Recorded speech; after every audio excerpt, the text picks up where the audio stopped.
பாடி pattern 13.5 வேணும், but 14.5 வந்தது. அதை நம்ம ஷிஃப்ட் பண்ணி கரெக்ட் பண்ணிட்டோம். இப்போ ஸ்லீவ் டிராஃப்டிங் நான் இங்கே பண்ணியிருக்கேன். ஸ்லீவ் எப்பயுமே ஃபோல்டட் பேப்பரில் தான் டிராஃப்ட் பண்ணணும். ஆல்ரெடி ஸ்லீவ் டிராஃப்டிங் கம்ப்ளீட் பண்ணிவிட்டேன். இந்த கர்வை மெஷர் பண்ணி பார்க்கலாம். சின்ஸ் நமக்கு பாடி பேட்டர்னில் 13.5 வந்ததுனால ஸ்லீவ் பேட்டர்ன்லேயும் நம்ம 13.5 தான் அச்சீவ் பண்ணணும். ஓகே, இந்த வேல்யூ கரெக்டாக வருதான்னு செக் பண்ணலாம். ஸோ ஃப்ரண்ட் ஆர்ம் ஹோலை ஃபஸ்ட்டு மெஷர் பண்ணுறேன். 6'3/8 வருது கரெக்டான வேல்யூ.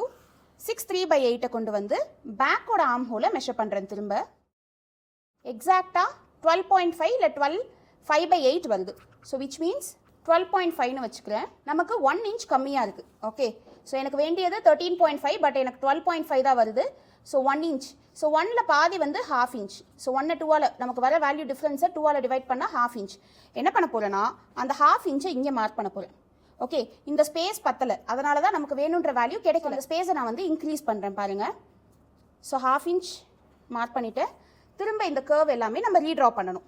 ஸோ இந்த curve drawing technique is part of course. நான் கொஞ்சம் ஃபாஸ்ட்டாக பண்ணிவிடுவேன் அதை இப்போ. ஓகே, கர்வ் ஃபினிஷ் பண்ணிவிட்டேன். இப்போ நியூ கர்வை மெஷர் பண்ணி பார்ப்போம். 7. ஸோ எக்ஸாக்டாக 13.5 + 1/8 எக்ஸ்ட்ரா வந்து தட்ஸ் ஃபைன், இக்னோரபிள். ஸோ நமக்கு வேணுன்ற வேல்யூ கரெக்டாக கிடைச்சிச்சு. நம்மளோட ஸ்லீவ் ஓப்பன் கூட கனெக்ட் பண்ணிடணும். பாடி ஆர்ம் ஹோலையும் பர்ஃபெக்டாக ட்ரா பண்ணணும், ஸ்லீவ் ஆர்ம் ஹோலையும் பர்ஃபெக்டாக ட்ரா பண்ணி மேட்ச் பண்ணணும். ஹோப் உங்களுக்கு இந்த இன்ஃபர்மேஷன் யூஸ்ஃபுல்லாக இருந்திருக்கும்னு நினைக்கிறேன். தேங்க்யூ. Happy chewing.